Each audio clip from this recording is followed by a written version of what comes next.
Olha, eu não esperava nada. Peguei o livro por impulso. O título chamou a atenção, a capa prendeu o olhar.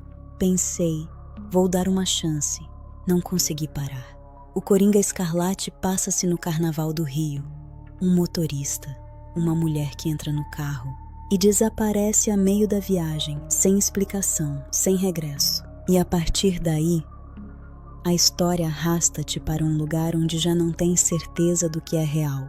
Eu li de uma vez, numa noite, porque não havia forma de fechar aquele livro sem saber o que tinha acontecido.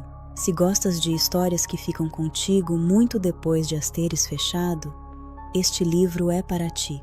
O Coringa Escarlate, de R. Santinés. Link na bio.